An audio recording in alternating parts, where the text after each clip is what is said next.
Good afternoon, friends, and welcome back to my channel. And let us start with the new topic, that is good laboratory practices. Definition of good laboratory practices: GLP is a set of principles intended to assure the quality and integrity of non clinical laboratory studies that are intended to support research for marketing permits for products related by the government agencies. Means good laboratory practices काय असतं तर set of principles म्हणजे rules and regulations which you should follow in the non-clinical laboratory. Non-clinical laboratory means the laboratory where the in vivo and in vitro tests are performed under the specified environmental condition. Marketing तुम्हाला जर प्रोडक्टचं करायचं असेल, manufacturing जर प्रोडक्टचं करायचं असेल तर government एजन्सीजने ज्या काही त्यांच्या हे सांगितलेले असतील, पॅरामीटर्स सांगितलेले असतील, एन्व्हायरमेंटल कंडिशन सांगितलेले असतील, त्या एन्व्हायरमेंटल कंडिशनला प्रॉडक्टची क्वालिटी इंटिग्रिटी चेक करण्यासाठी जे गाईडलाईन्स फॉलो केल्या पाहिजेत that are called as a good laboratory practices. Good laboratory practices also applicable for the non pharmaceutical agents like colour additives, food products, food packaging etcetera. कुठे कुठे applicable असतात? Pharma products, food products, non pharma products like color additives, food packaging, etc. GLP is divided into various subparts such as subpart A to subpart K. Each subpart gives the details of the respective part of the GLP. Overall तुमचे good laboratory प्रॅक्टिसेसच्या guidelines आहेत त्या सबपार्ट ए पासून सबपार्ट के पर्यंत divide झालेल्या आहेत. प्रत्येक सबपार्ट एक एक पार्टबद्दल डिटेल इन्फॉर्मेशन आपल्याला देतो आहे. So let us see one by one all the subparts of the GLP. Starting from the first subpart, that is subpart A, it is related with the general provisions. General provision includes first scope, second definitions, third applicability to the studies performed under grant and contracts, and fourth inspection of a testing facility. तर स्कोपमध्ये काय आहे पहिल्यांदा सबपार्ट एमध्ये तर GLP कुठे कुठे वापरला जाऊ शकतो त्याचा ॲक्च्युली स्कोप काय आहे तर it is important for the research and marketing of the products regulated by FDA such as food, color additives, human and animal drugs, medical devices and biological products. म्हणजे जिथे जिथे म्हणजे FDAने अप्रूव्ह केलेले असे food products असतील, colouring agents असतील, human किंवा animal drugs असतील, मेडिकल डिव्हायसेस असतील, बायोलॉजिकल प्रोडक्ट्स असतील जे मॅन्युफॅक्चर केले जातात किंवा त्यांचं मार्केटिंग केलं जातं त्या सगळीकडे तुम्ही गुड लॅबोरेटरी प्रॅक्टिसेस फॉलो केल्या पाहिजेत. सेकंड आहे डेफिनेशन. मग आता डेफिनेशनमध्ये आपल्याला 2 पॉईंट्स बघायचे आहेत. पहिला आहे टेस्ट आर्टिकल म्हणजे काय आणि दुसरा आहे नॉन क्लिनिकल लॅबोरेटरी म्हणजे काय. तर टेस्ट आर्टिकल म्हणजे काय? Any food or colour additive, biological product or medical device whose test is to be done. म्हणजे कोणताही एखादा फूड पार्टिकल असेल, फार्मा प्रोडक्ट असेल, नॉन फार्मा प्रोडक्ट असेल, एखादा कलरिंग एजंट असेल, एखादा बायोलॉजिकल प्रोडक्ट म्हणजे तुमचे टिश्यूज असतील, सेल्स असतील, WBCs, RBCs ते असू शकतात किंवा मेडिकल डिव्हाइस म्हणजे एखादं सर्जरीमध्ये वापरलं जाणारं जसं सीचर्स, लिगाचर्स, निडल्स, सिरिंजेस एक्सेट्रा. तर अशा प्रोडक्टचं टेस्ट क्वालिटी टेस्टिंग आपण करतो त्या प्रॉडक्टला म्हणायचं असतं टेस्ट आर्टिकल. आणि नॉन क्लिनिकल लॅबोरेटरी म्हणजे काय तर it means any in vivo or in vitro experiment where article is tested under experimental condition to determine its safety. म्हणजे जे टेस्ट आर्टिकल म्हणजे तुमचा फार्मा प्रोडक्ट असेल, फूड प्रोडक्ट असेल, बायोलॉजिकल प्रोडक्ट, मेडिकल डिव्हाइस कोणताही प्रोडक्ट की म्हणजे article तर त्याचं आपण टेस्टिंग करत असतो to determine their safety under environmental condition. जे काही स्पेसिफाईड त्याला जशी एन्व्हायरमेंटल कंडिशन लागते त्या एन्व्हायरमेंटल कंडिशनला त्याच्या इन विवो आणि in vitro. In vivo means inside the body and in vitro means outside the body. अशा दोन्ही प्रकारच्या टेस्ट आपण तिथं परफॉर्म करत असतो. त्या लॅबला म्हणायचं असतं non clinical laboratory. Next we have to see third part of the general provisions, that is the applicability to the studies performed under grant and contracts. पहिले, if any other laboratory facilities are used to perform the study, it should be applicable according to the GLP. म्हणजे कोणत्या labs applicable आहेत GLP follow करण्यासाठी तर ज्या कोणत्या लॅबोरेटरीजमध्ये GLPने सांगितल्याप्रमाणे सगळ्या फॅसिलिटीज अवेलेबल असतात त्या सगळ्या लॅब्स तुम्ही टेस्टिंग लॅबोरेटरी म्हणून यूज करू शकता. And last is the inspection of the testing facility. Testing laboratory should allow the authorized employee of FDA to inspect the facility and records at any time. Testing लॅबोरेटरीनी FDAचे जे काही employees आहेत, जे काही हेड आहेत, जे काही मॅनेजर्स आहेत किंवा त्यांनी जे काही ऑथोराइज्ड एम्प्लॉय आहेत तर त्यांना इन्स्पेक्ट करण्यासाठी एनी टाईम अलाव केलं पाहिजे आणि त्यांना रेकॉर्ड सगळे फॅसिलिटी सगळ्या दाखवल्या पाहिजे आहेत. Next is the subpart B. It is related with the organisation and personal. Subpart B of a GLP has guidelines on organization, personnel, testing facility management, study director and quality assurance unit. So let us see one by one. Organisation म्हणजे काय तर it is the head of that particular testing laboratory. मग त्याच्यामध्ये त्याचे directors असतील, त्याचे owners असतील, managers असतील सगळ्या वेगवेगळ्या डिपार्टमेंटचे, they all come under the organisation. It is important tool to get work done from the human being. मग इम्पॉर्टंट काय असतं की प्रत्येक माणसाकडून तिथं जो काही एम्प्लॉय तुम्ही अपॉइंट केलेला आहे त्यांच्याकडून काम करून घेणं हे सगळ्यात महत्त्वाचं आहे. So organisation involves. ऑर्गनायझेशनचं काय काम असतं exactly identification of a quality activities. म्हणजे काय ॲक्च्युली आपल्याला ॲक्टिव्हिटीज परफॉर्म करायच्या आहेत. Assigning responsibilities to perform the activities. त्या ॲक्टिव्हिटीज परफॉर्म करण्यासाठी कोणावरती काय रिस्पॉन्सिबिलिटी असाइन करायची द्यायची. Dividing the total work into different parts. जे काही टोटल वर्क आहे जे तुम्हाला ॲक्च्युअल परफॉर्म करायचं म्हणजे खूप साऱ्या टेस्ट परफॉर्म करायचं असेल एका सॅम्पलच्या तर ते डिवाइड करायचं की ए एम्प्लॉयला ही टेस्ट परफॉर्म कर, बीला ही, म्हणजे डिवाइड करायचं work. Defining the responsibility of each job. प्रत्येक वर्कची जो कोणी एम्प्लॉय ते वर्क परफॉर्म करणार त्याला त्याची रिस्पॉन्सिबिलिटी सांगायची. Defining relation between two jobs. दोन वेगवेगळ्या जॉब्स असतील म्हणजे दोन वेगवेगळ्या टेस्ट परफॉर्म करत असतील तर त्याचं एकमेकांबरोबर काय रिलेशन आहे, को रिलेशन आहे हे सांगायचं. Coordinating the work of internal department with outside agencies to achieve the target. आणि जे काही आपण इंटरनली त्या पर्टिक्युलर लॅबमध्ये टेस्ट परफॉर्म केले जातात त्याचा आणि बाहेर आउटसाईड एजन्सीज बाहेर मार्केटमध्ये काय डिमांड आहे किंवा काय रिझल्ट्स येत आहेत ह्याचं सगळ्याचं कंपॅरिझन करणं. So this all are the rule of the organisation. कळालं. Organisation means what. It is the important part of a laboratory and it involves the head members such as the managers of all the departments, owner of the testing facility laboratory, and the work of organization is to decide the quality activities which you have to perform in that particular laboratory, assigning the responsibility to the different employees, defining the role of employees while performing their job, and they should interrelate the job with each other, and they should check the inside internal department work done by the internal department and compare it with the outside agencies. Second मग त्याच्यामध्ये ऑर्गनायझेशनमध्ये वेगवेगळे head आपण म्हणतो आहे. मग ते कोणते कोणते असतात तर टॉप मॅनेजमेंट. टॉप मॅनेजमेंट म्हणजे कोण येणार, कंपनीचा ओनर किंवा सगळे मॅनेजर्स. मग त्याच्यामध्ये टू डेव्हलप त्यांचा काय रोल असतो, to develop company quality and major quality objectives, to design the organisation structure needed to carry out the plan, and to design system of product quality evaluation, audit and surveillance. म्हणजे काय actually आपला गोल आहे ते decide करायचा. तो गोल पूर्ण होण्यासाठी structure करायचं सगळं म्हणजे प्लॅन पूर्ण बनवायचा आणि तो प्लॅन ॲक्च्युली इम्प्लिमेंट होतो आहे की नाही ह्याचं इव्हॅल्युएशन करायचं, ऑडिटिंग, इन्स्पेक्शन करायचं. these are the responsibilities of the top management. Second is the head of a quality control department.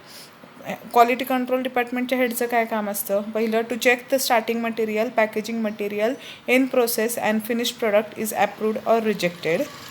त्याच्यानंतर second batch records are evaluated. सगळ्या बॅचचे रेकॉर्ड चेक करणं. Check the sampling procedure and test methods are approved. To check that department premises and equipments are maintain. Cleaning, sanitation किंवा equipments असेल तर त्यांचं calibration, validation time to time होते की नाही हे चेक करायचं. To ensure that proper training is given to the employ. To ensure that manufacturing and testing environments are maintain. Proper environmental condition मॅन्युफॅक्चरिंगसाठी किंवा टेस्टिंग लॅबोरेटरीसाठी रिक्वायर्ड आहे तशी एन्व्हायरमेंटल कंडिशन मेंटेन केली जाते की नाही हे चेक करणं. To ensure that records are maintain. जे पण काही ॲक्टिव्हिटीज क्वालिटी कंट्रोल डिपार्टमेंटमध्ये होत आहेत त्या सगळ्याचे रेकॉर्ड्स मेंटेन केले जातात की नाही हे सगळं चेक करणं. And to ensure the requirements of a GLP are complied. GLPच्या ज्या काही रिक्वायरमेंट्स आहेत in relation with the quality control department त्या सगळ्या कंप्लाय होत आहेत का, मॅच होत आहेत का ॲज पर GLP तुमच्या इथल्या सगळ्या प्रोसेसेस हे चेक करणं. These are the different responsibilities of the head of the quality control department. Next is the process control, that is head of the processing और प्रोडक्शन डिपार्टमेंट, त्यांचा काय role असतो? To prepare plan for the process, control and inspection. म्हणजे process actually कशी follow केली पाहिजे, procedure, त्याचा plan prepare करणं आणि त्या पद्धतीने ॲक्च्युली ते इम्प्लिमेंट होतं आहे की नाही हे चेक करणं आणि इन्स्पेक्शन करणं. To conduct process inspection and surveillance and to investigate cause of out of control condition. आणि इन्स्पेक्शनच्या वेळेस जर त्यांना तिथं काहीतरी वेगळं फाइंडिंग सापडलं तर त्याचा ॲक्च्युली कॉज काय आहे आणि तो कसा कंट्रोल करू शकतो, ओव्हरकम करू शकतो, हे सगळं डिसाईड करणं. These are the responsibilities of head of the process department. Next is the head of inspection and test. त्यांचा काय रोल असतो? To design inspection and test plan. Inspection कधी करायचं आहे, कसं करायचं आहे, कोणत्या पॅरामीटर्स चेक करायचे आहेत, कोणी करायचं आहे, त्याच्यासाठी काय तयारी लागत असेल, हे सगळं डिझाईन करायचं. To standardise the test procedure. Inspection करण्यासाठी कोणती प्रोसिजर यूज करतो आहे किंवा कशी मॅच झाली पाहिजे, स्टँडर्ड प्रोसिजर काय असली पाहिजे ते डिसाईड करणं. To prepare inspection manual. इन्स्पेक्शनचे रेकॉर्ड मेंटेन करण्यासाठी मॅन्युअल प्रिपेअर करणे. To prepare inspection job specification. म्हणजे प्रत्येक जे काही टेस्ट असेल किंवा प्रत्येक जे काही वर्क असेल तिथं इन्स्पेक्शनचं चेक केलं जातं आहे तर त्याचे सगळे स्टँडर्ड्स प्रिपेअर करणे. To conduct inspection and test according to the plan. Inspection आणि प्लॅनप्रमाणे कंडक्ट करणे actually. To prepare reports or result. इन्स्पेक्शनचे जे काही रिझल्ट आला आहे तर त्याचे डॉक्युमेंटेशन प्रिपेअर करणे. आणि to initiate the action to dispose of non conforming product. आणि जे प्रोडक्ट कन्फर्म होत नाही आहेत म्हणजे मॅच होत नाही आहेत स्टँडर्डला, खराब क्वालिटीचे तर त्यांचं डिस्पोजलचे ॲक्शन इनिशिएट करणे. These are the different responsibilities of head of the inspection and the test department. And next is the vendor relation. Vendor means storekeeper. What is the role of the storekeeper? To rate the vendor performance, and second to assist the vendors. Means to select the vendor from whom we have to purchase the raw materials, chemicals, reagents used for the testing. Next is the second part of the subpart B, that is it is mainly divided into five parts. First, organization. Second, personnel. Third, test facility management. Fourth, study director. And fifth, quality assurance unit. So second point is related with the personnel. So in case of personnel, we have to see that what are the different kind of a personals required for the laboratories. So depending upon the laboratory, the person should have the required qualification and training. So it is the responsibility that all the persons working in the good laboratory, means clinical, non-clinical laboratory, should have the training of good laboratory practices. They should be qualified. If they are working in the chemical testing laboratory, they should be having completed their graduation in chemistry. If they are working in a microbiological testing unit, they should have completed their graduation with microbiology subject. If they are working in the pharmacology testing unit, they should have completed their graduation in pharmacology. If they are working in the instrumental testing unit, they should have completed their graduation in the instrumental analysis. So this is the requirement in case of a personnel. Then next is that all the personnel involved in the testing laboratory should be provided with the training.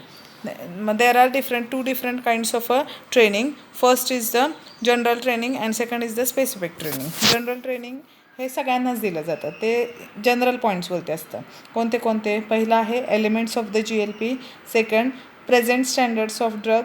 Third, general procedure of drawing the sample. म्हणजे sample स्पेसिमनमधून कसं किंवा एखाद्या reagent बॉटलमधून किंवा एखाद्या ॲनिमलमधून कसं आपण withdraw करायचं. Calibration इक्विपमेंट्सचं कसं करायचं आहे. Precautions to be taken in handling toxic material. Primary standards कसे प्रिपेअर करायचे. पर्सनल हायजीन कशी मेंटेन करायची. लॅबोरेटरी सेफ्टी कशी मेंटेन करायची. हे जनरल ट्रेनिंग सगळ्यांनाच दिलं जातं. आणि स्पेसिफिक ट्रेनिंग हे टेस्टिंग लॅबोरेटरी वाईज डिफरंट असतं. मग आता example, if you are working in a chemical testing unit, then you should be given the training of principles of chemical testing like acid alkali reaction, redox reaction, iodine reaction, etc. If you are working in a instrumental analysis lab, instrumental testing laboratory, then you should have the training on principles of different spectroscopy methods, HPLC, HPTLC, and handling of all the instruments. If you are working in the Pharmacology testing lab, you should have training of handling of animals. If you are working in the microbiological testing lab, you should have training on microbiological test method. Training should be given to all the personnels involved in the testing. Other points in relation to the person includes, बाकीचे काय काय points असतात पर्सनसाठी. पहिली गोष्ट, वेल qualified असावेत, ज्या लॅबोरेटरीमध्ये work करणार आहेत त्या सब्जेक्टचं त्यांचं स्पेशलायझेशन होऊन ग्रॅज्युएशन झालेलं असावं आणि त्यांना गुड लॅबोरेटरी प्रॅक्टिसेसचं ट्रेनिंग दिलेलं असावं. दुसरी गोष्ट आहे की त्यांना 2 प्रकारचे ट्रेनिंग दिलेले असावे, एक जनरल आणि दुसरं आहे स्पेशल ट्रेनिंग. आणि तिसरं काय, इन जनरल काय पॉईंट्स असतात पर्सनलच्या बाबतीत, तर all the personal profile should be maintain in the laboratory. त्यांचे सगळे डिटेल्सची फाईल, पर्सनल वर्किंग एम्प्लॉईजची वर्किंग एम्प्लॉईजची फाईल तुमच्याकडे लॅबोरेटरीमध्ये मेंटेन असली पाहिजे. There should be sufficient number of personal to avoid overload on a single person. जेवढी तुमची लॅबोरेटरी आहे, जितक्या टेस्ट परफॉर्म केल्या जातात, जितक्या क्वांटिटीमध्ये टेस्ट परफॉर्म केल्या जातात, जितक्या शिफ्टमध्ये ती लॅबोरेटरी वर्कआउट होत असते त्या प्रपोर्शनमध्ये तिथं नंबर ऑफ पर्सनल्स वर्किंगमध्ये असले पाहिजे, so that not a single person will get overloaded and thus quality of the testing will not get hampered. Next, all personals involved in testing should follow personal hygiene to avoid contamination. Appropriate safety garments should be used by the personnel performing tests. Any person having illness will not be allowed to enter the testing premises. जर त्यांना काही illness असेल, bound झाले असेल, तर त्यांना testing प्रिमायसेसमध्ये allow नाही केलं पाहिजे. आणि periodic medical checkup of all the personnels involved in the testing should be done. Regular time पिरियडने त्यांचा मेडिकल चेकअप केला पाहिजे. So these are the different points in relation with the personnel. Third point under subpart B is test facility management. तर as the name suggest, test facility management म्हणजे काय की the person who manages all the facilities required to perform the test. मग त्याचे काय काय responsibility असतात. First is the designate a study director. Study director म्हणजे कोण की जो ॲक्च्युअल टेस्ट कशा परफॉर्म करायच्यात त्याला डायरेक्ट करत असतो, डायरेक्शन दाखवत असतो. जर तिथे काही फॉल्स रिझल्ट येत असेल, how you can overcome it. जर तिथं काही प्रॉब्लेम क्रिएट होत असेल तर how you can achieve the target, how you can reduce the workload and do the smart work. ते जो कोणी डायरेक्ट करत असतो त्याला स्टडी डायरेक्टर म्हणायचं. मग त्या स्टडी डायरेक्टरला अपॉइंट करण्याचं काम कोणाचं असतं, टेस्ट फॅसिलिटी मॅनेजरचं. Second, replace the study director promptly if necessary. जर गरजेचं असेल तर रिप्लेस करायचं स्टडी डायरेक्टर.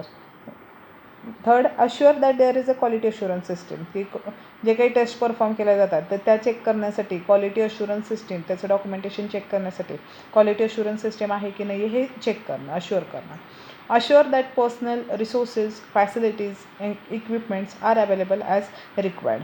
त्यांनी टेस्ट फॅसिलिटी मॅनेजरची रिस्पॉन्सिबिलिटी असते की त्यांनी चेक केलं पाहिजे की टेस्ट परफॉर्म करण्यासाठी adequate number of personnel with required qualification, required training are there or not. Resources, raw materials, reagents, chemicals, specimens, animals required for the test are there or not. Facilities such as water supply, environmental conditions, humidity किंवा energy supply आहे की नाही आहे. Equipments properly calibrated आहेत का, validated आहेत की नाही हे चेक करण्यासाठी हे सगळं व्यवस्थित इथं आहे की नाही हे चेक केलं पाहिजे.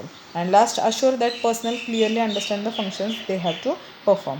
आणि जे कोणी पर्सनल तिथे जे काही वर्क परफॉर्म करणार आहे ते त्यांना एक्झॅक्टली समजलेलं आहे की नाही हे चेक करणं. These are the different responsibilities of the test facility management.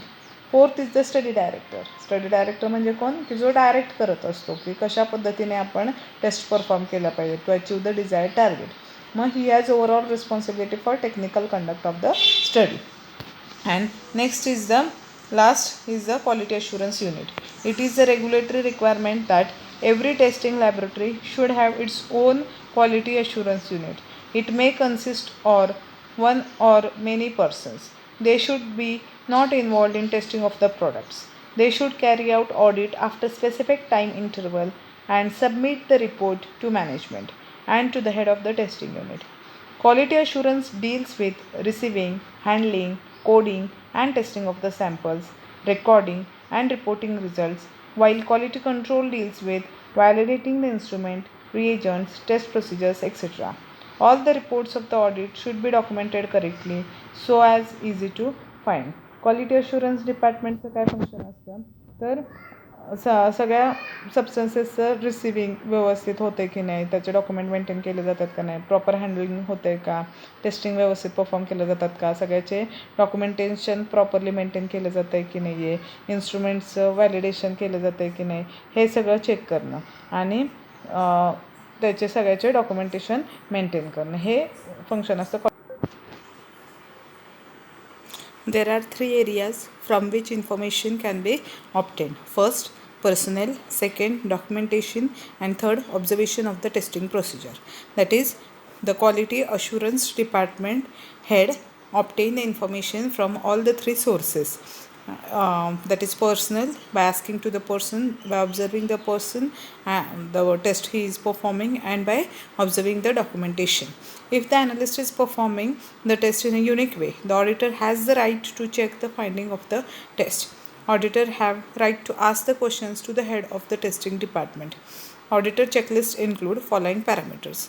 While auditing, while inspection, the head of the quality assurance unit perform the audit, and the checklist of the audit includes following parameters. First, quality program, that is quality program is actually implemented or not.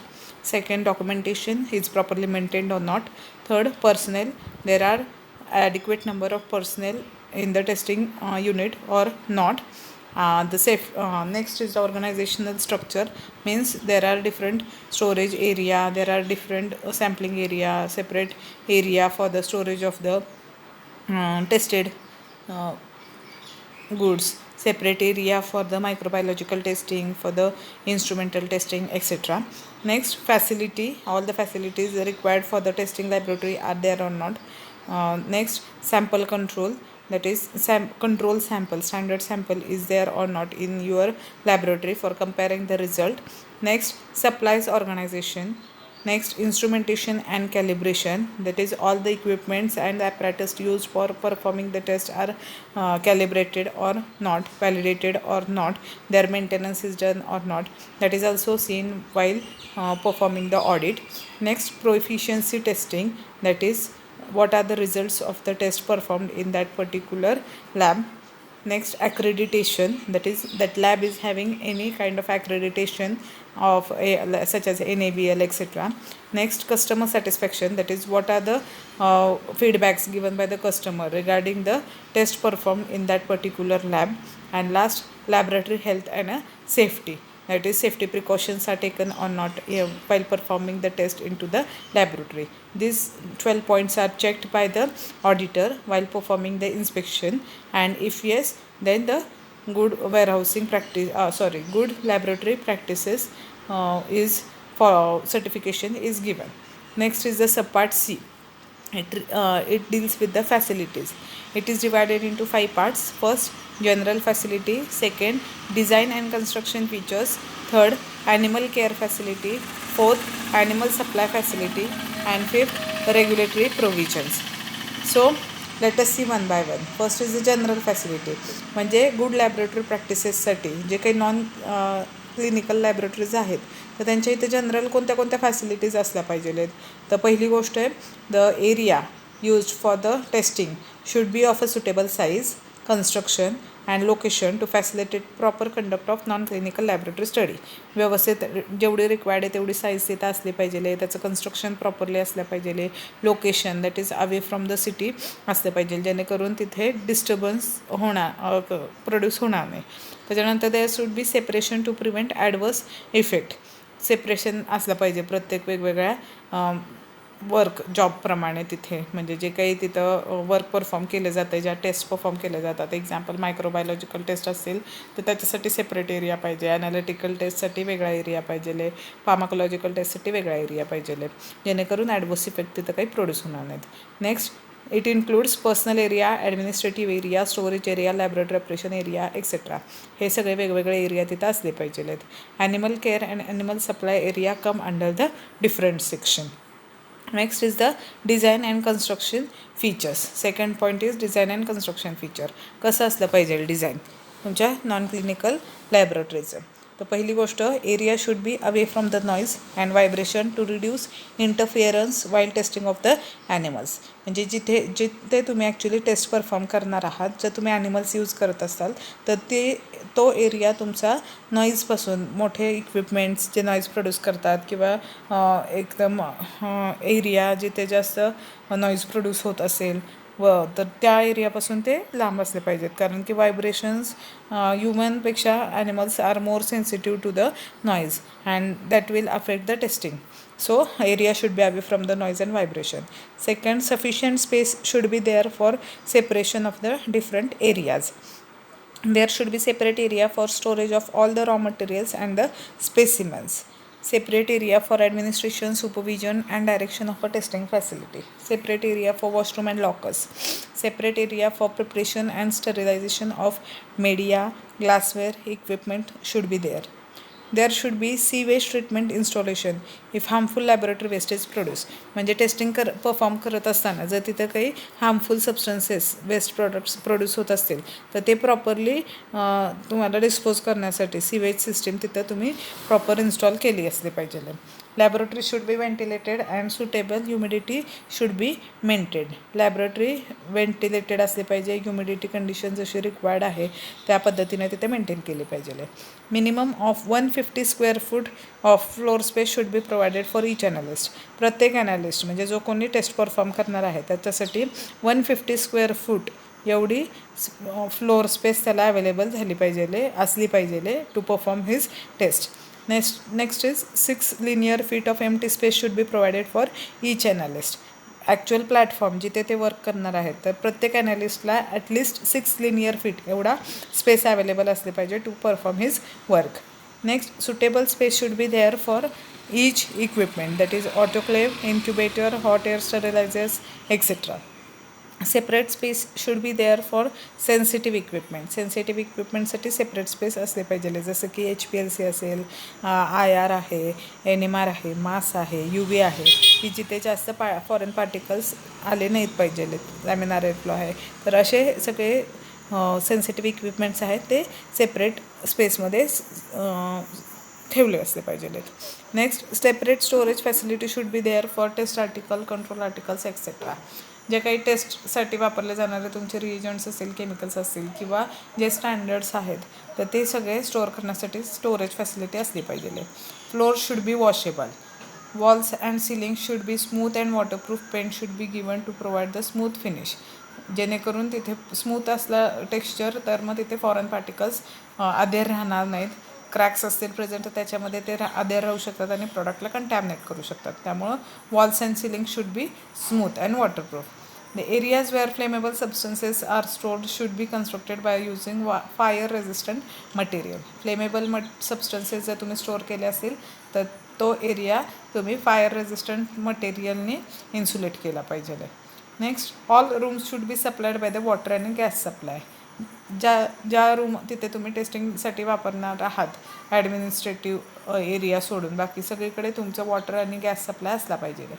Wherever required, hot and cold water supply should be provided with sink facility. जिथं गरजेचं आहे तिथं hot आणि cold water supply असला पाहिजे आणि sink facility असली पाहिजे, बेसिन असलं पाहिजे ते वॉटर जे काही यूज करताय ते रिमूव्ह होण्यासाठी. All plumbing should meet with the local plumbing.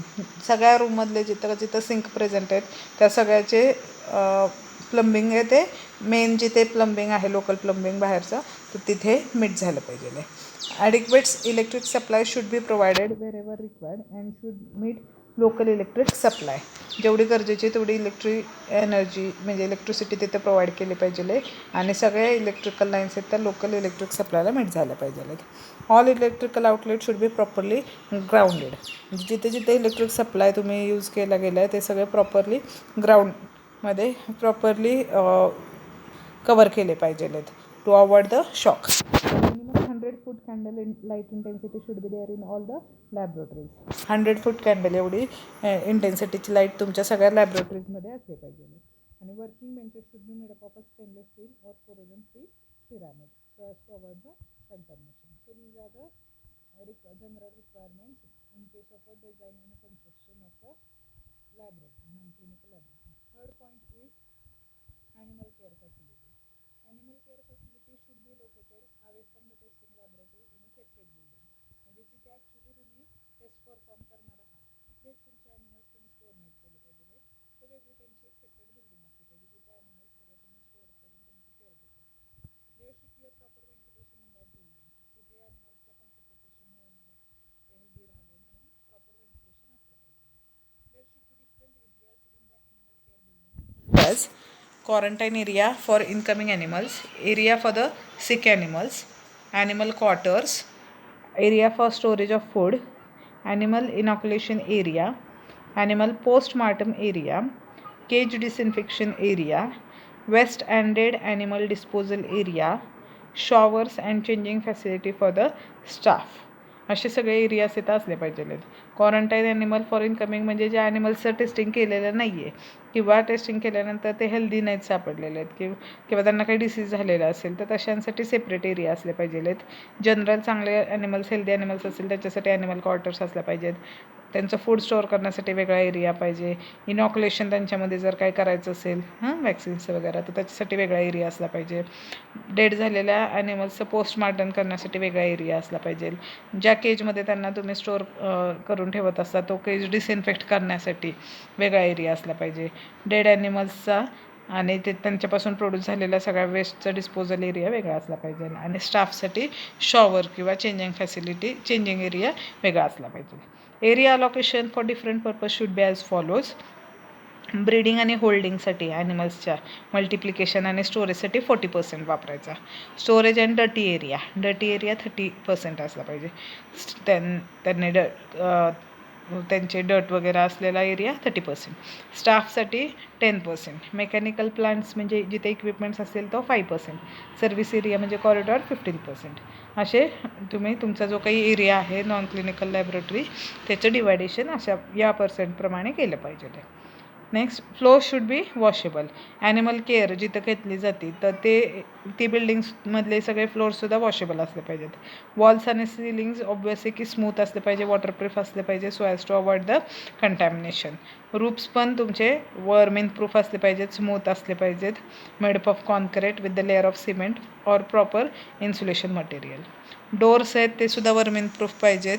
Locking arrangement असली पाहिजे डोअर्सला, कारण की ॲनिमल्स तुमचे मूव होत असतात त्यामुळे ते बाहेर जाऊ शकतात. त्यामुळे लॉक सिस्टीम असली पाहिजे आणि vermin proof so as to avoid the contamination infection to the animals. Windows should be such that dust entry should be minimum and air exhaust should be more. Proper तिथं humidity, proper ventilation maintain होण्यासाठी windows असल्या पाहिजेत आणि ते अशा असल्या पाहिजेत की कमीत कमी डस्ट एंट्री होईल आणि जास्तीत जास्त एअर तिथून एक्झॉस्ट होईल. There should be adequate lighting 350 to 400 lux एवढं युनिट. लक्स हे युनिट आहे लाईटचं, तेवढी लाईट तिथं असली पाहिजे ॲनिमल केअर एरियामध्ये. There should be low noise level since animals are more sensitive to noise than human beings. Not more than 50 decibel एवढं साऊंड असला पाहिजे तिथं. Temperature and humidity condition should be as follows. Temperature आणि humidity condition कसे असले पाहिजे ॲनिमल्ससाठी तर depending upon the animal. If you are storing mice and rat, temperature condition is 25 degrees Celsius, humidity 50 to 60 and air changes per hour 10. Guinea pigs आणि रॅबिटसाठी 24 degrees Celsius temperature, 50 to 60 humidity and 8 to 9 air changes per hour. आणि मंकीजसाठी 15.6 to 29.5 degrees Celsius temperature, 40 to 67% relative humidity and 10 air changes per hour. Adequate contamination free water supply should be there. Glass and plastic containers should be there for animals with capacity sufficient for 48 hours. Animal care घेताना महत्त्वाचं आहे की त्यांच्यासाठी food आणि water supply तुम्ही properly केलं पाहिजे. त्यासाठी तुम्ही ग्लास किंवा प्लास्टिक कंटेनर यूज केले पाहिजेत because that is इनट and that will not cause any kind of a reaction with the food and water. And you should store the water which is sufficient for about 48 hours for that animals.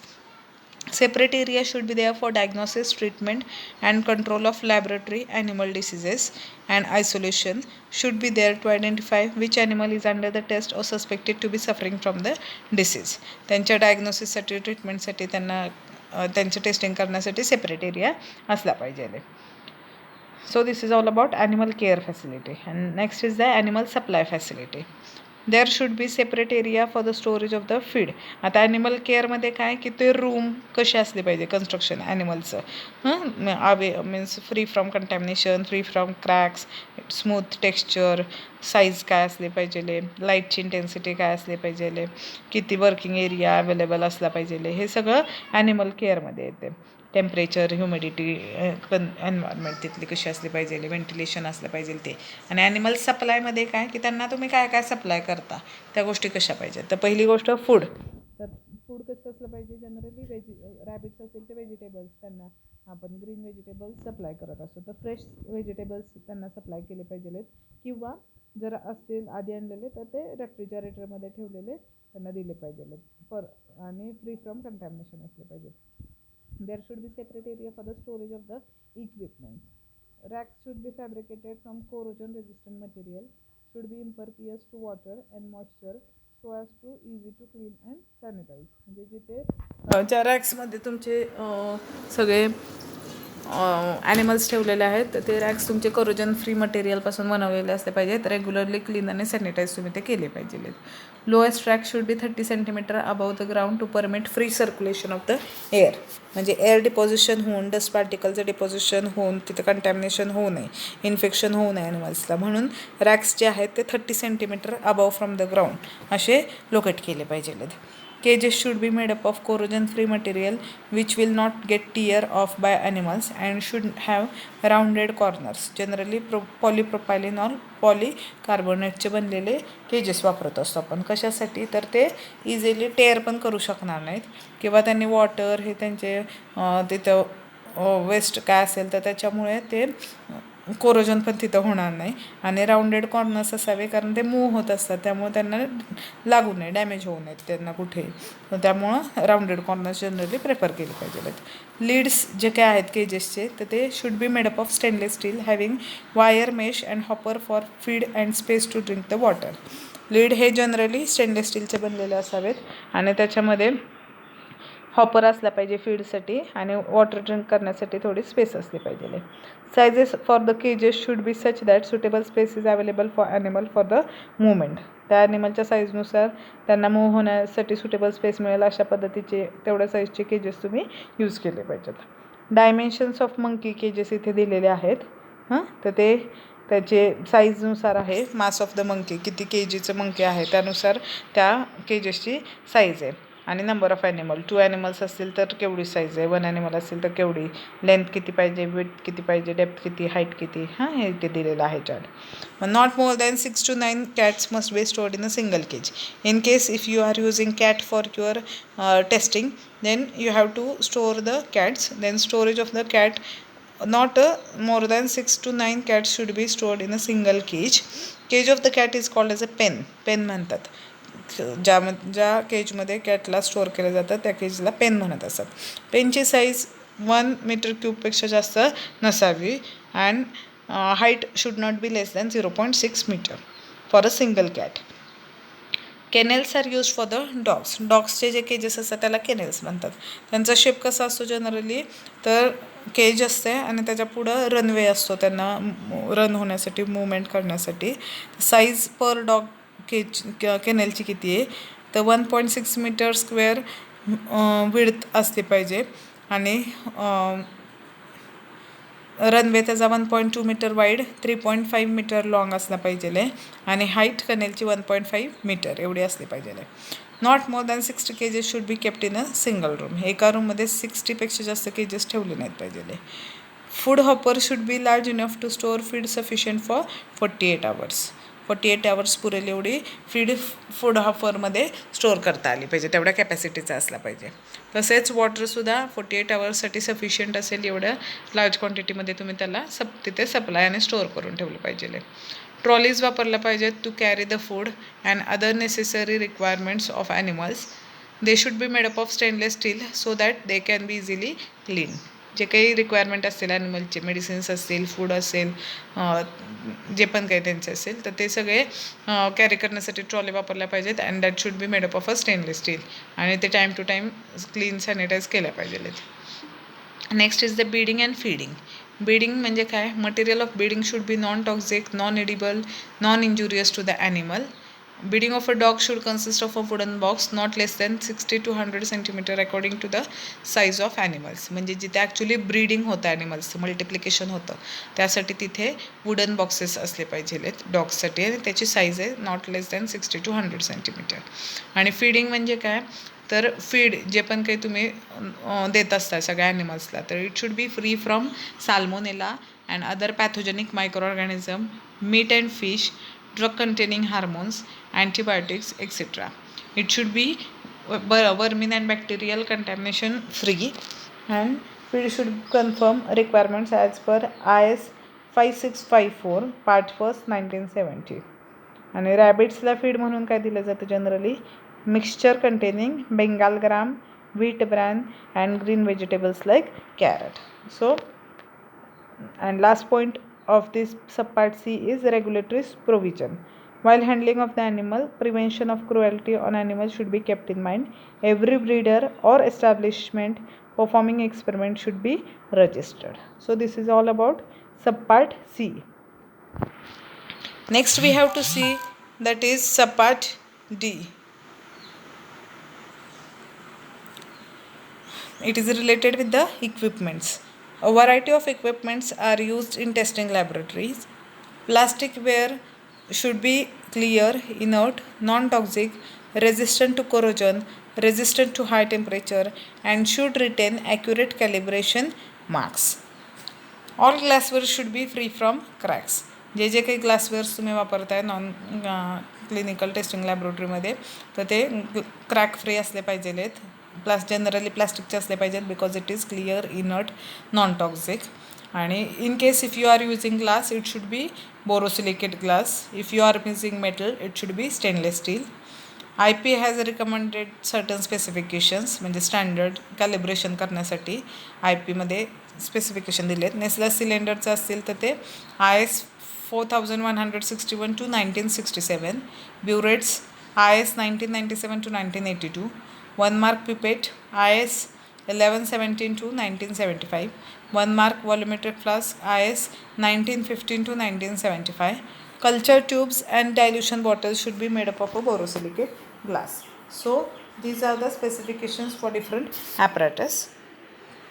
Major equipments आता testing लॅबोरेटरीमध्ये कोणते कोणते वापरले जातात, तर first is a analytical balance. Analytical balance is use for the weighing. Second, IR spectrophotometer used for detection of functional group.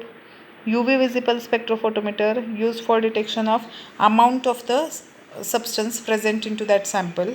Gas chromatograph, it is used for a separation technique, separation of the compounds into the sample. Polarimeter to study the optical activity of the compound. pH meter used to determine the pH of the sample. Disintegration test apparatus used to check the disintegration of the tablet. Dissolution test apparatus used to check the dissolution parameters of the tablet. Potentiometer used to determine the intensity of the voltage of the light. Mortar and pestle used for mixing. Carl Fisher apparatus used to determine moisture content in that particular area. HPLC, it is high performance liquid chromatography. It is the columnar chromatography. And HPTLC is the high performance thin layer chromatography. It is planar chromatography. Both are somewhat same. Their purpose is same, that is to study the separation. It is the separation technique to determine different components present in that sample. Only the difference is that HPLC is a column chromatography and HPTLC is a planar chromatography. Next is flame photometer used to determine the metal ions present in the sample. And atomic absorption spectrophotometer used to determine different elements in the sample. So these are the different equipments which should be present in the testing laboratory as per the good laboratory practices. Next is the equipments used in the microbiological laboratories. कोणते कोणते generally वापरले जातात मायक्रोबायोलॉजिकल लॅबमध्ये असायला पाहिजेत, requirement काय, तर first autoclave, second microscope, third incubators, fourth centrifuge for the separation by using the centrifugal force, fifth refrigerator, 6. Membrane filter used for filtration. 7. Colony counter with magnifying glass. As the name suggests, it is used for counting the colonies produced by the microorganism. 8th, laminar airflow. 9th, hot air sterilization. 10th, nephelometer. It is used to determine the quantity of the precipitate or the substance present into the precipitate. Deep freezer and thermostatically controlled water bath. So these are the different requirements which are necessary in the microbiological laboratories as per the good laboratory practices. So before purchasing all these equipment, it should be ensured that all the facilities are available for proper maintenance of that equipment, proper installation of that equipment. Electrical equipment should be compatible with the available frequency and line voltage. म्हणजे ज्या यातल्या कोणत्याही इक्विपमेंट्सला ज्याला electricity लागते तर ते purchase करण्याआधी तुम्ही पाहिलं पाहिजे की त्याच्यासाठी रिक्वायर्ड फ्रिक्वेन्सीची लाईट तुमच्या इथे अवेलेबल आहे का, व्होल्टेज. त्याच्यानंतर next, screw and gasket should be always available in the stock. Maintenance, इक्विपमेंटचा मेंटेनन्स करण्यासाठी जे पण काही स्क्रूज, गॅस्केट्स म्हणजे बाकीचे गोष्टी जसं की स्क्रू, ड्रायव्हर्स असेल, नट्स, बोल्ट्स, ते सगळे तुमच्याकडं ऑलरेडी स्टॉकमध्ये असले पाहिजेत. जर काही इक्विपमेंटसाठी एखादं सॉल्वंट लागत असेल, जसे लिक्विड क्रोमॅटोग्राफीसाठी मोबाईल फेजसाठी सॉल्वंट लागतं, ॲटॉमिक ॲब्सॉर्प्शन स्पेक्ट्रोस्कोपीसाठी सॉल्वंट लागतं, HPLCसाठी सॉल्वंट लागतं, तर इक्विपमेंट परचेस करण्याआधी तुम्हाला ते सॉल्वंट अवेलेबल आहे का किंवा अवेलेबल होऊ शकतं का हे आधी तुम्ही पाहिलं पाहिजे आणि मगच ते इक्विपमेंट्स तुम्ही परचेस केले पाहिजेत. इक्विपमेंट परचेस केल्यानंतर पॉईंट येतो त्यांच्या मेंटेनन्सचा आणि कॅलिब्रेशनचा. तर equipment calibration and preventive maintenance program should be held by the laboratory. लॅबोरेटरीने टाईम टू टाईम इक्विपमेंटचं कॅलिब्रेशन आणि मेंटेनन्स केलं पाहिजे. मग त्यासाठी लॅबोरेटरीमध्ये एक क्वालिफाईड पर्सन असावा ज्याला डिटेल प्रोसिजर माहीत असली पाहिजे कॅलिब्रेशनची. रॉ मटेरियल्स, रॉ डॉक्युमेंटेशन, कॅलिब्रेशनसाठी स्टँडर्ड्स काय आहेत तर ते माहीत असलं पाहिजे. Personnel connected with the calibration or maintenance should be qualified and provided with proper training and off-site seminar. जो कोणी पर्सन कॅलिब्रेशन किंवा मेंटेनन्स करणार आहे इक्विपमेंटचा तर तो क्वालिफाईड असायला पाहिजे आणि त्याला प्रॉपर ट्रेनिंग दिलेलं असलं पाहिजे.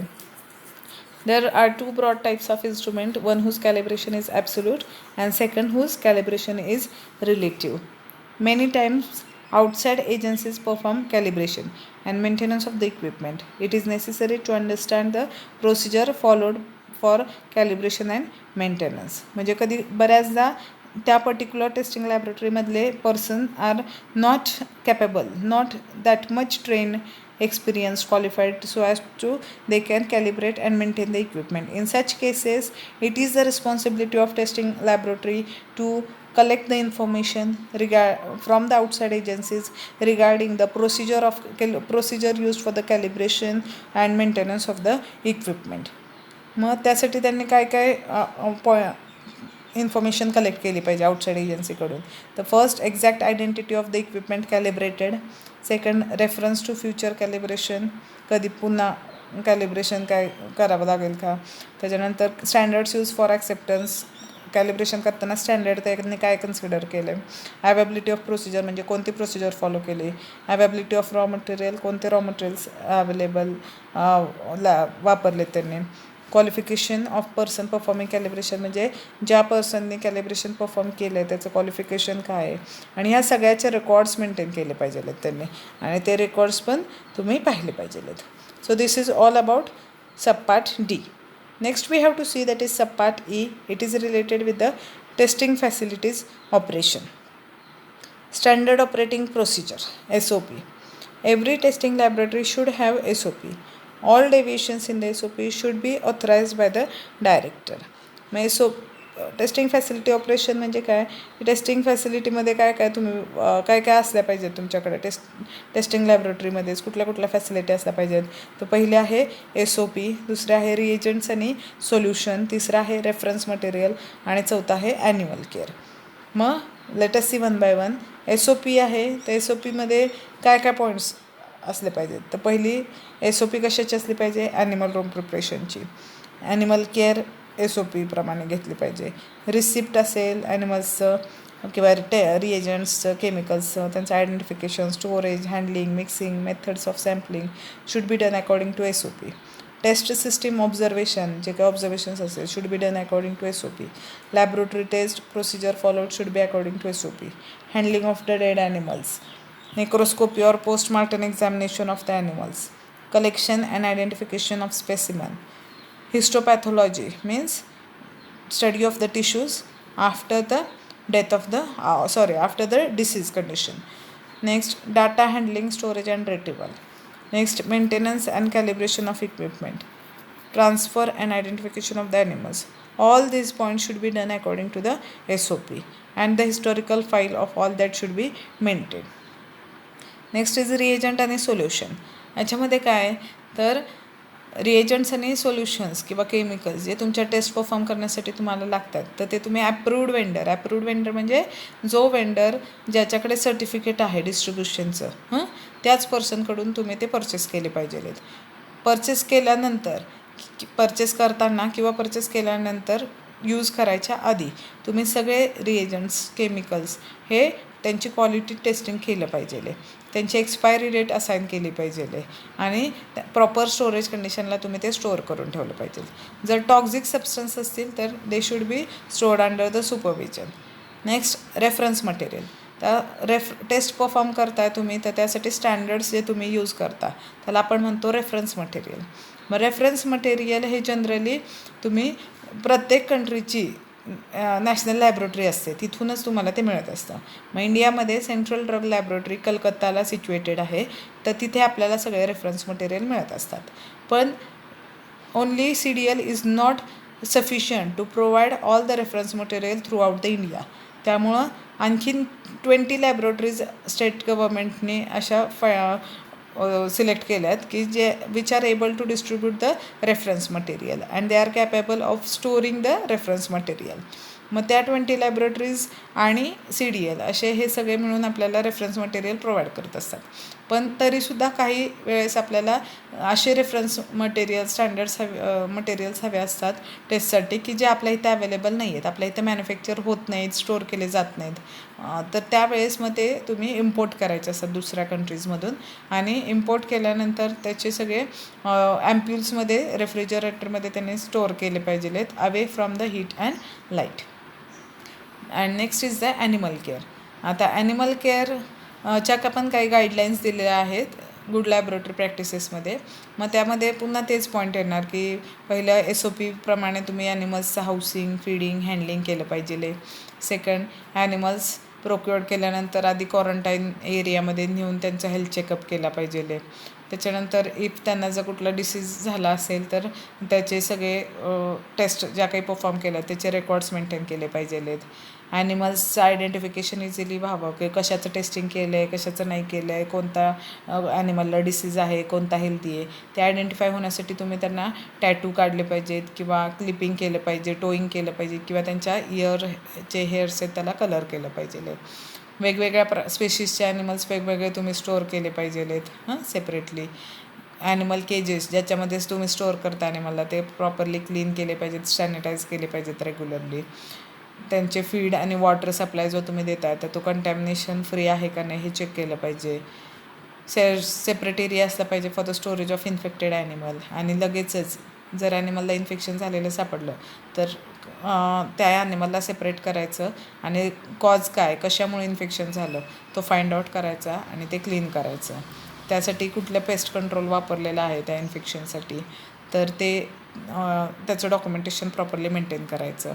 आणि जे पण काही वेस्ट प्रोड्यूस झालं असेल तिथं तर ते तुम्ही डिस्पोज करायचं by incineration method.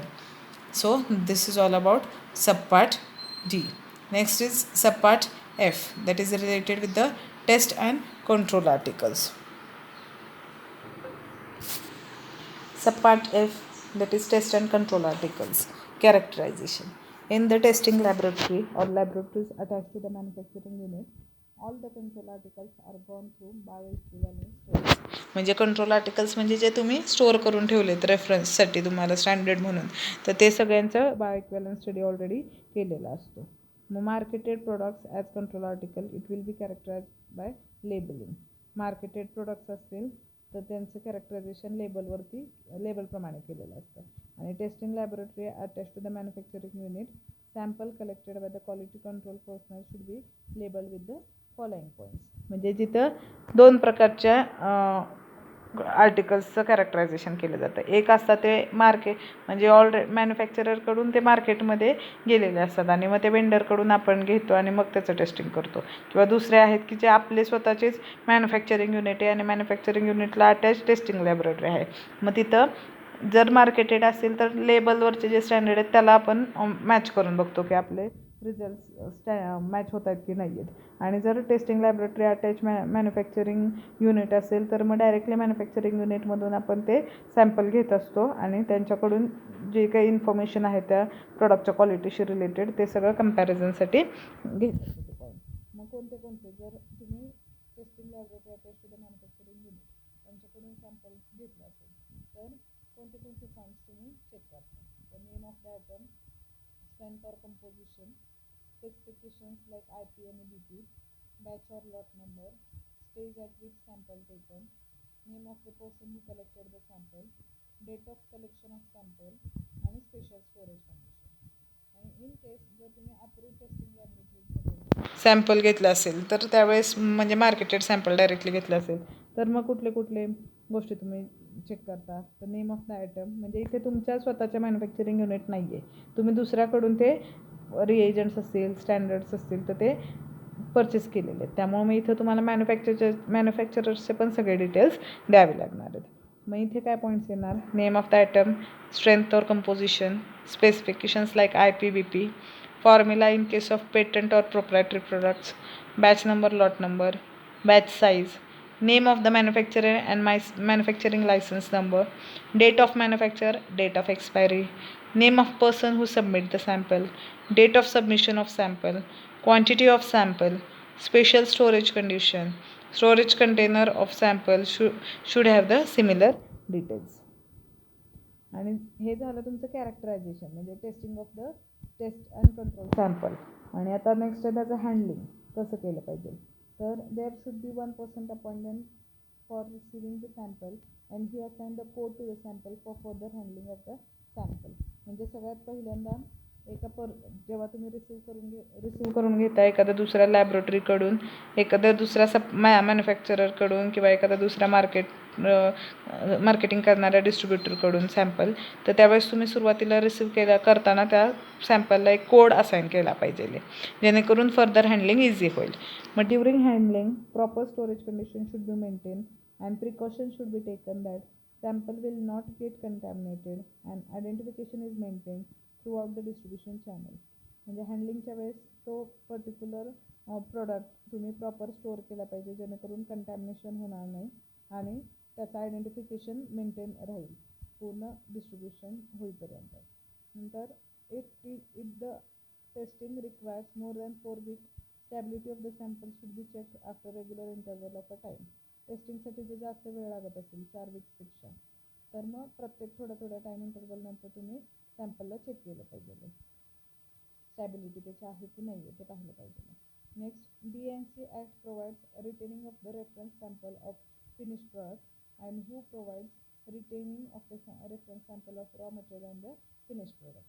DNC act काय सांगते, फिनिश प्रोडक्ट तुम्ही फक्त स्टोअर करून ठेवला पाहिजे आणि WHO काय सांगते की तुम्ही फिनिश प्रोडक्ट आणि रॉ मटेरियल सगळ्याचे रेफरन्स सॅम्पल तुम्ही स्टोअर करून ठेवले पाहिजे. Approved testing laboratories should maintain the reference sample for future investigation. आणि अप्रूव्ड टेस्टिंग लॅबोरेटरी त्यांनी रेफरन्स सॅम्पल स्टोअर करून ठेवलं पाहिजे फ्युचर इन्व्हेस्टिगेशन, पुढे आणखीन इन्व्हेस्टिगेशन त्या सॅम्पलवरती करण्यासाठी. So this is all about this subpart. Next is subpart G. It is related with the protocol for and conduct of a non clinical laboratory study. म्हणजे non clinical laboratory study करण्यासाठी काय तुम्ही follow केलं पाहिजे. तर protocol shall contain first detail description of a title म्हणजे exact कुठली test perform करताय त्याचे डिस्क्रिप्शन, पर्पज कशासाठी करताय, identification of a test and control article by name और कोड नंबर म्हणजे कोणतं सॅम्पल तुम्ही यूज करताय त्याचा कोड नंबर किंवा त्याचं नाव, propose standard and completion date म्हणजे कधी तुम्ही स्टार्टिंग करणार आणि कधी कंप्लीट होईल तुमची टेस्ट त्याचे dates, procedure for identification of test system म्हणजे काय प्रोसिजर तुम्ही फॉलो करणार आहे त्या टेस्टिंगमध्ये, डिस्क्रिप्शन ऑफ एक्सपेरिमेंटल डिझाईन कशा पद्धतीने तुम्ही टेस्ट परफॉर्म करणार आहे त्याचं description of diet use in the study. जर तुम्ही ॲनिमल्स यूज करत असाल तर त्यांना काय डाएट तुम्ही देणार आहे त्याचं description. Route of administration, dose कुठल्या ड्रग कुठल्या रूटने देणार आहे तुम्ही, पेरिटोनियस, सबक्युटानियस, कशा पद्धतीने देत आहेत ते, डोस किती देणार आहात, number, body weight, species, strain of test system म्हणजे किती नंबर ऑफ ॲनिमल्स वापरणार आहे, त्यांचं बॉडी वेट साधारण किती असलं पाहिजे, स्पेसीज कुठली, स्ट्रेन कुठली वापरणार आहे, मेथड कुठली फॉलो करणार आहात, frequency and type of test म्हणजे किती किती दिवसानंतर तुम्ही टेस्ट परफॉर्म करणार आहात त्यांच्यावरती आणि कोणत्या टाईपची टेस्ट करणार आहात, रेकॉर्ड्स त्याचे कसे मेंटेन करणार आहात, date of approval of the protocol कधी अप्रूव्ह झाला आहे आणि all changes or revision made. ह्या सगळ्या पद्धतीने तुम्ही नॉन क्लिनिकल लॅबोरेटरीजमध्ये टेस्ट परफॉर्म केल्या पाहिजेत. आणि conduct of non clinical laboratory study it include, आता कंडक्टच्या वेळेस हे प्रोटोकॉल झाला की त्याच्यामध्ये तुम्ही हे सगळे डिटेल्स देणार आणि ॲक्च्युअल कंडक्ट करत असताना काय काय करणार तुम्ही, तर all non clinical laboratory study should be conducted according to the protocol. जसं वरती सांगितलं त्या पद्धतीनेच तुम्ही कंडक्ट केले पाहिजेत. Test system should be monitored for conformity, की जे काही तुम्ही प्रोसिजर वापरताय तर ते खरंच जशी प्रोटोकॉलमध्ये सांगितले त्या पद्धतीनेच फॉलो करताय का हे कन्फर्म केलं पाहिजे. Next, records of the cross finding म्हणजे तुम्हाला जे काही रिझल्ट्स मिळेल त्याचे सगळ्याचे रेकॉर्ड्स तुम्ही मेंटेन केले पाहिजेत.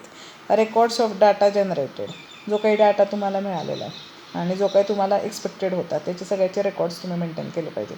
Species used in the study, कोणते स्पेसीज वापरले, डेट्स कधी परफॉर्म केल्या टेस्ट आणि reasons for revision.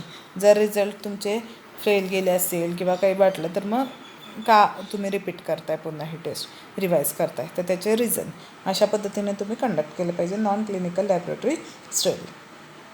Next is subpart J. It is related with the records and reports. Reporting of a non clinical laboratory study results.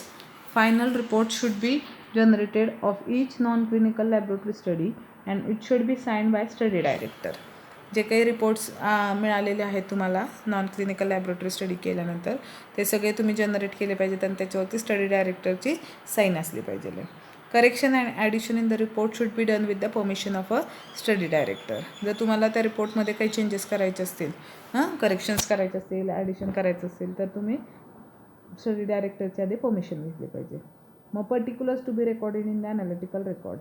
कोणते कोणते points तुम्ही record केले पाहिजेत डॉक्युमेंटेशन मेंटेन करताना.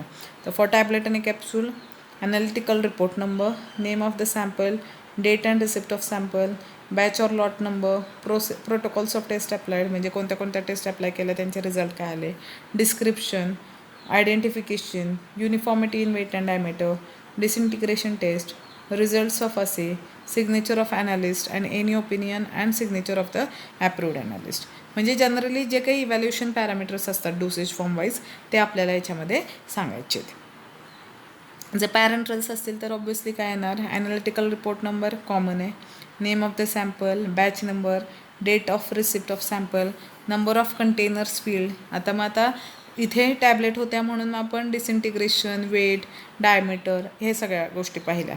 आता इथे काय बघणार आपण पॅरेंट्रल म्हटल्यावर त्याची क्लिअरिटी, त्याचं pH, identification, volume in the container, sterility test, pyrogen test, toxicity test, हे पॅरामीटर्स आपण इव्हॅल्युएशन पॅरामीटर्स चे रेकॉर्ड मेंटेन करणार. Next, result of the assay, signature of the analyst and opinion and signature of the approved analyst. In case you are maintaining the records for the pyrogen test. मग pyrogen test कशी केली जाते हे तुम्हाला माहिती आहे की त्याच्यामध्ये आपण काय करतो, रॅबिटच्या मार्जिनल इयर वेन्सला इंजेक्ट करत असतो. बिफोर इंजेक्शन त्याचं टेम्परेचर मेजर करत असतो, आफ्टर इंजेक्शन त्याचं टेम्परेचर रिड्यूस झालं आहे का, इन्क्रीज झालं आहे का, स्टेबल राहिलं आहे हे चेक करतो. रिड्यूस झालं तर ऑब्व्हियसली काय तो प्रोडक्टमध्ये पायरोजन्स नाही आहेत आणि त्या प्रोडक्टने काय केलं, बॉडी टेम्परेचर आपलं डिक्रीज केलं. मग त्यासाठी आपण test report number, name of sample, batch number, number of rabbit seed, date of each rabbit, normal temperature of each rabbit, mean initial temperature of each rabbit म्हणजे before giving the injection mean temperature काय होतं सगळे जेवढे काही rabbit's वापरले असेल ते. नंतर dose and volume of injection injected in each rabbit and time of injection, किती क्वांटिटीमध्ये आणि कधी इंजेक्ट केले तुम्ही. त्याच्यानंतर temperature of each rabbit at suitable interval, maximum temperature किती आहे प्रत्येक रॅबिटचं, रिस्पॉन्स काय आहे मग की इन्क्रीज झाले बॉडी टेम्परेचर का डिक्रीज झालं आहे, सम रिस्पॉन्स म्हणजे सगळ्या रॅबिटचा टोटल रिस्पॉन्स काय आला आहे, signature of analyst and opinion and signature of the approved analyst. So this is about pyrogen test. Next is toxicity test. तर टॉक्झिसिटी टेस्ट ही साधारण टॉक्झिक आहे की नाही सबस्टन्स हे चेक करण्यासाठी आपण करत असतो.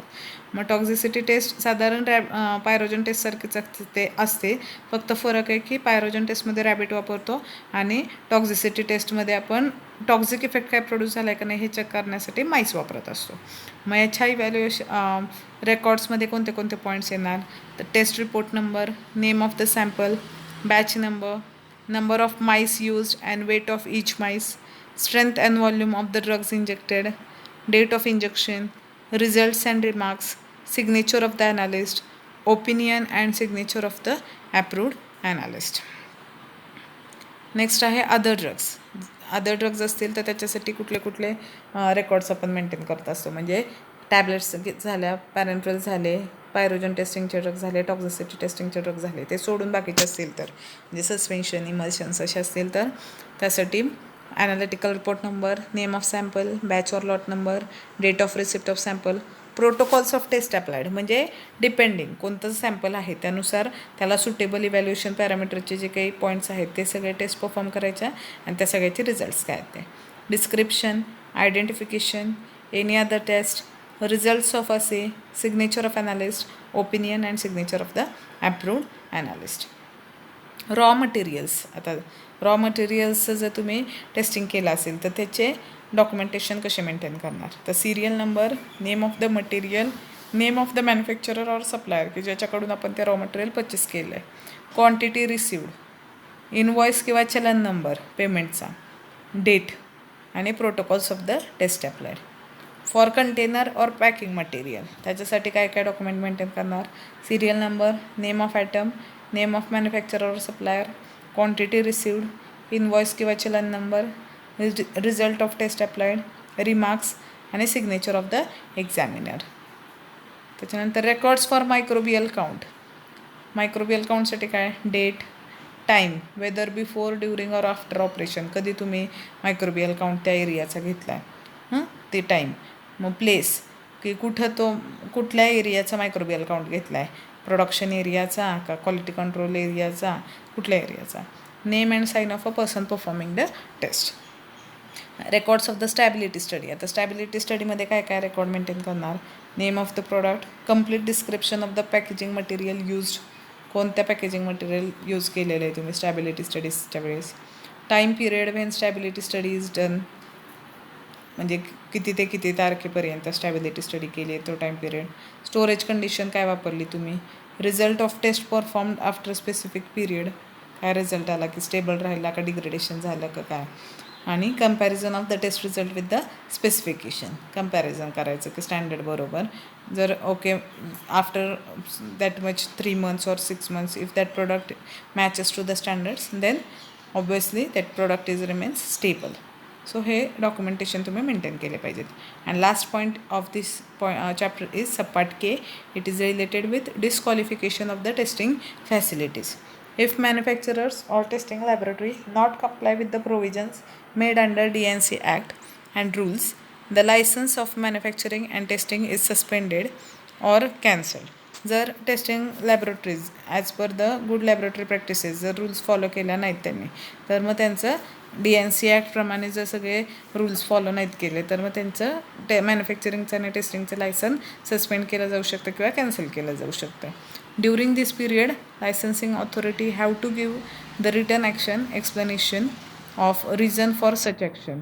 मग जर तसे ॲक्शन घेतली असेल त्यांचं लायसन्स सस्पेंड करण्याची किंवा कॅन्सल करण्याची, तर ज्यांनी कोणी लायसन्सिंग ऑथॉरिटीने ज्यांनी ते लायसन कॅन्सल करण्याचं डिसिजन घेतलं आहे तर त्यांना रिटर्नमध्ये एक्सप्लेनेशन द्यावं लागतं की काय ऑफेन्स केला आहे त्यांनी आणि त्यामुळं कोणता रूल ब्रेक केला आहे त्यामुळं त्यांच्यावरती ही ॲक्शन घेतली आहे.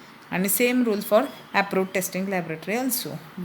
जसे मॅन्युफॅक्चरिंग आणि टेस्टिंग लॅबोरेटरीसाठी रूल आहे तसंच ॲप्रूव्ड टेस्टिंग लॅबोरेटरीने जरी DNC ॲक्ट चे सगळे रूल्स फॉलो नाहीत केले, गुड लॅबोरेटरी प्रॅक्टिसेस फॉलो नाहीत केल्या, तर त्यांचंसुद्धा लायसन्स आहे ते काढलं जाऊ शकतं, सस्पेंड केलं जाऊ शकतं. So this is all about good laboratory practices. Thank you.